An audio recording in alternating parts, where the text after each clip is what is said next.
ជំរាបសួរលោកគ្រូនិងសួស្តីអ្នកទាំងអស់គ្នាថ្ងៃនេះដែរយកមកធ្វើអំពីការ host ទៅលើ multi domain website ដែលលេខនេះគឺយើងរ៉ាន់វាជា dynamic site ម្ដងអូខេអញ្ចឹងជាដំបូងយើងបើកNamecheap របស់យើងមកធ្វើជាមួយសិនមកអូខេអញ្ចឹងក្នុង domain របស់ខ្ញុំយើងមាន2 domain អូខេយើងមាន2 domain នេះ .xyz1.store មួយហើយការពីមុនខ្ញុំធ្លាប់ hosting មួយពី domain របស់ខ្ញុំ hosting ទៅលើ botbot.xyz នេះអញ្ចឹងថ្ងៃនេះយើងធ្វើការ host មួយទៀតជាមួយនឹង botbot.store ម្ដងអញ្ចឹងដើម្បី host វាបានគឺយើងចូលមក domain list យើងមុនសិនមក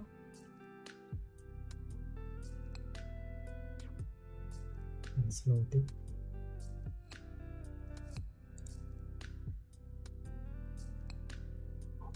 អូខេអញ្ចឹងយើងធ្វើអានេះហើយយើងមកកែអានេះវិញម្ដងយើងគ្រាន់តែចូល manage មកយើងដូរពី custom DNS ទៅកាន់ Namecheap hosting DNS វិញម្ដង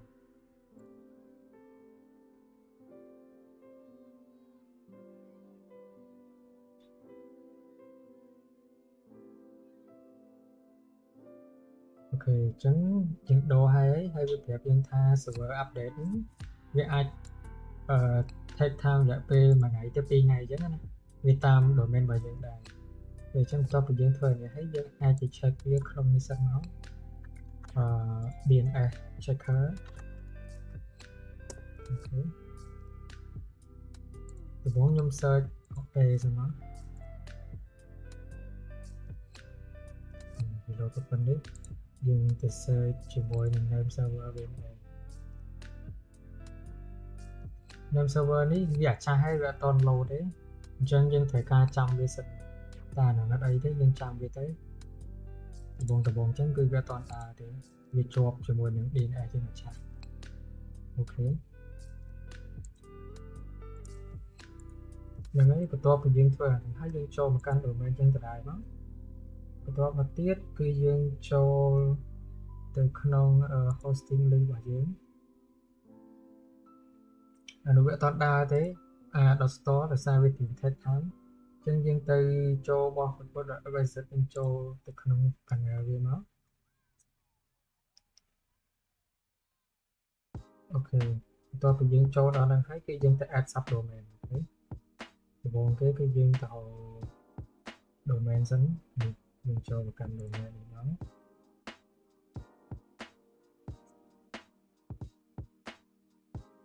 ចឹង domain ខ្ញុំមានមួយអាហ្នឹង domain ចាស់ដែលយើងធ្លាប់ធ្វើយើងចុច create a new domain តបមកយើងដាក់ឈ្មោះ domain ថ្មីរបស់យើង create new domain ហ្នឹងអានេះ domain ដែលយើងចង់ដាក់ហ្នឹងគឺ botbot.store អូខេតបមកទៀតអានេះគឺវាយើងបាច់ចុច share បាច់អីទេគឺយើងបាច់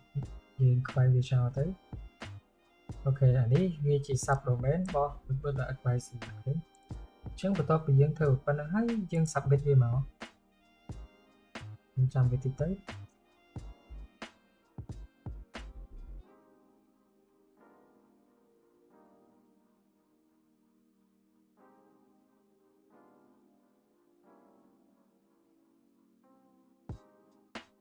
អូខេឥឡូវយើងបាន botbot.store មួយហើយគឺវាជា subdomain របស់ botbot.advice អូខេអញ្ចឹងបន្ទាប់មកទៀតគឺយើងត្រូវធ្វើអីទៀតយើងចូលមកកាន់ tool មក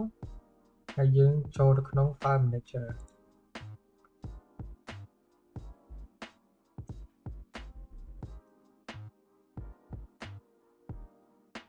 អូខេបន្ទាប់ពីយើងធ្វើការបង្កើតជាមួយនឹងបោះយើងចាស់បោះយើងថ្មី botbot.store ហ្នឹង domain ថ្មីហ្នឹងវានឹង load ចេញមកក្នុងនេះហើយយើងមួយយើងចុចក្នុងវាមកអូខេហើយក្នុង folder ហ្នឹងគឺវាមានមួយ folder ហ្នឹងឯងអញ្ចឹងខ្ញុំធ្វើការទៅមើលលើ name server របស់វាចង់ដឹងថាវាដើរទេហើយវាអត់ទាន់ដើរឡើយទេ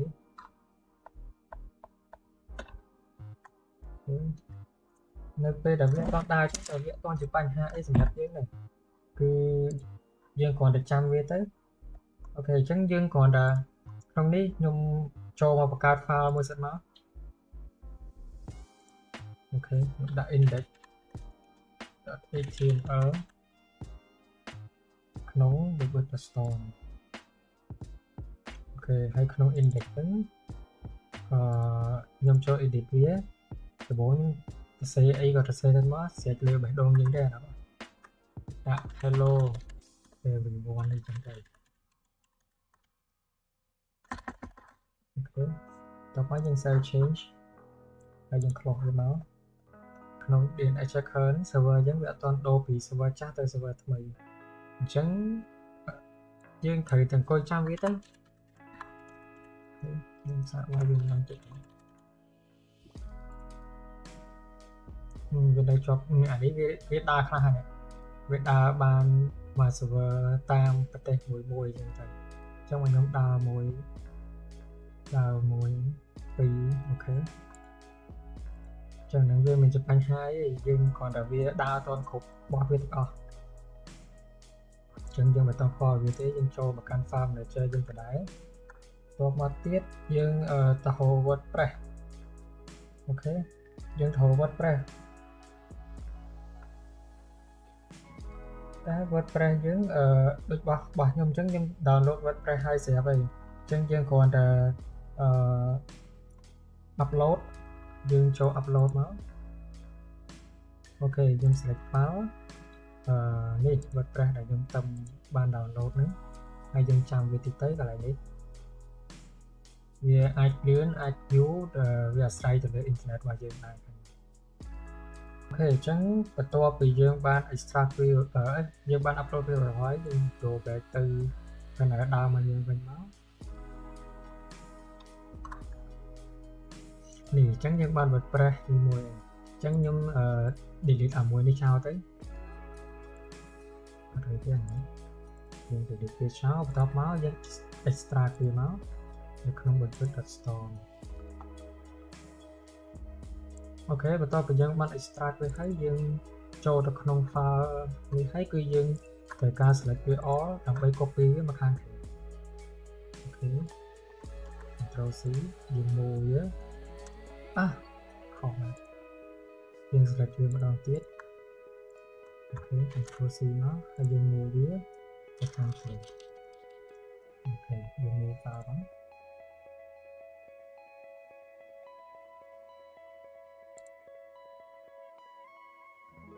អូខេអញ្ចឹងរបស់យើងអានេះយើងបានមកវាមកខាងក្រៅហើយអញ្ចឹងយើងសារទៅតេស្តវាមើលយើងវាយឈ្មោះ domain របស់យើងចូលមើលថាវាបានអូខេអញ្ចឹងរបស់យើងគឺវាដើរប៉ុណ្្នឹងហើយអញ្ចឹងបន្ទាប់ពីដើរប៉ុណ្្នឹងហើយយើងត្រូវធ្វើអីគេទៀតពេលយើងបានដើរជោគជ័យចឹងហើយគឺយើងត្រូវការ database ដើម្បីមកធ្វើវាយើងយកមកចូលមក cPanel យើងទៅដែរយើងអស់ទៅហៅពាក្យ database wizard អូខេអញ្ចឹងយើងត្រូវ create database មួយដោយ database នេះខ្ញុំដាក់ឈ្មោះបុតទេទៅបុតdb អញ្ចឹងណាបុត db អូខេ copy វាមកហើយខ្ញុំយកមកផាសជាមួយនឹង notepad ដើម្បីចំណាំវាអូខេយើង step អូខេបន្ទាប់មកគេឲ្យយើង create database user អញ្ចឹង username ហ្នឹងខ្ញុំចង់ដាក់ថាadmin ខ្ញុំដាក់ឈ្មោះថា admin បន្ទាប់មក password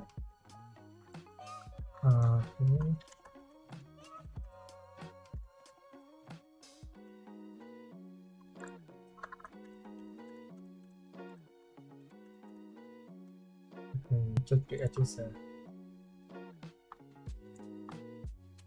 ហើយក្នុង add user to database ហ្នឹងគឺយើងត្រូវ tick យក all privilege មកដោយសារយើងត្រូវការវាទាំងអស់ហ្នឹងយើង save វាមួយមកតបមកនៅពេលដែលយើង select វាអស់ហើយយើង next step ទៀតមកយើង next step អូខេអញ្ចឹងបន្ទាប់ពីយើងបាន complete ទៅលើការបង្កើត database ថ្មីហ្នឹងគឺយើង return វាទៅកាន់ database យើងដើរមក ok ចឹងយើងនឹងមាននេះ modify database មានឈ្មោះមានអីយើងចឹងយើងបានតែមកមួយអូខេចឹងបន្ទាប់មកគឺយើងចូលទៅ set up ម្ដងហើយអាចយើងបង្កើតជាមួយ database រួចគឺយើងចូលមក set up នៅក្នុង WordPress របស់យើងម្ដងអញ្ចឹងចំណុចដំបូងគេនេះគេឲ្យយើង insert ជាមួយនឹង database នេះអញ្ចឹង database name របស់ខ្ញុំគឺនេះខ្ញុំ copy វាមកអូខេបន្ទាប់មកទៀតគឺឲ្យយើងបញ្ចូលជាមួយនឹង username ហើយរបស់ខ្ញុំ username នេះគឺឈ្មោះអញ្ចឹង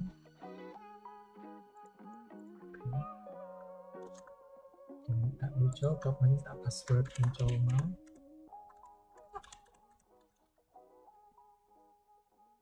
ហើយថាបប prefix នេះយើងដាក់អីដាក់ទៅ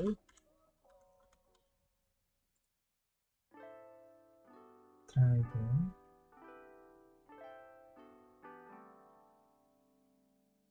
service អូខេខ្ញុំបាយ password ខុស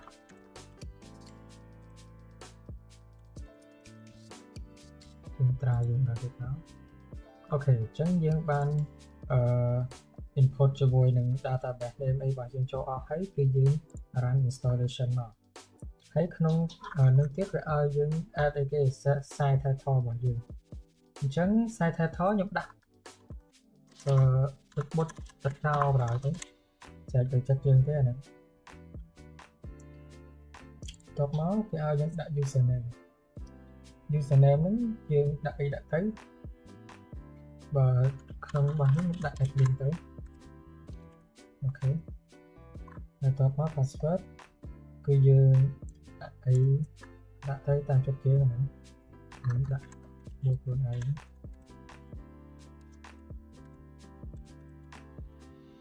អូខេដាក់ប៉ុណ្្នឹងថប់មកយើងដាក់ email មកដើម្បីនៅពេលដែលយើងធ្វើអីទៅក្នុងទៅយើងអាច recovery វាតាម email របស់យើង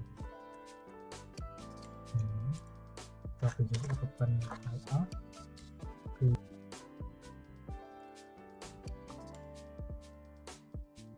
អូខេអញ្ចឹងយើងបាន install វាហើយយើង log in វាអញ្ចឹងបើខ្ញុំវា load ចូលមកប៉ុណ្្នឹងអស់ហើយយើង remember នេះមកស្រួលយើង log ចូលនៅថ្ងៃក្រោយទៀតអូខេអញ្ចឹងបន្ទាប់ពីយើងបានធ្វើជាច្រើនដំណាក់កាលមកហើយគឺយើងបានចូលមកក្នុងWordPress របស់យើងហើយអញ្ចឹងបន្ទាប់ទៀតគឺយើងត្រូវការចូលទៅ theme មួយមកដែលយើងចង់បានយើងចង់ធ្វើអញ្ចឹងណាអញ្ចឹងអា theme នេះខ្ញុំអត់សូវឆ្លាញ់ទេខ្ញុំ add វាមកខ្ញុំទៅ theme ណាដែលមើលទៅយើងឆ្លាញ់វាអូខេអញ្ចឹងខ្ញុំមើលនេះទៅយើងតាក់ចិត្តខ្ញុំ install វាមួយមក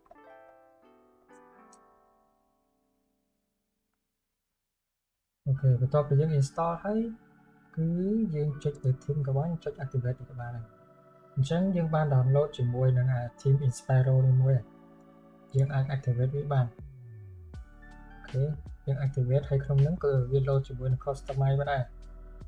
ហើយក្នុងនឹងដែរយើងអាច customize តាមចិត្តយើងចង់ធ្វើមិនក៏បានដែរលើបេះដូងយើងទេអាហ្នឹងខ្ញុំចាំវាតិចទៅអូខេចាំតិចយើងក្នុងនេះវាមានច្រើនទៀតដែលយើងមើល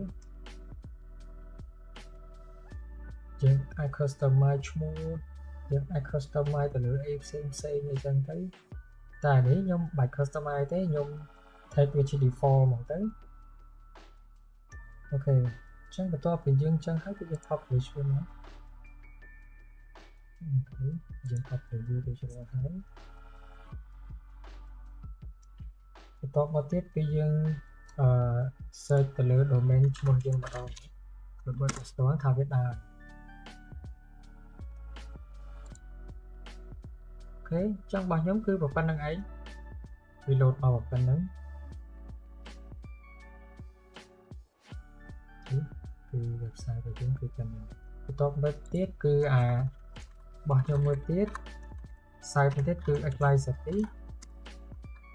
គឺវាធម្មតាទេវាអត់ទាន់ dynamic ទេ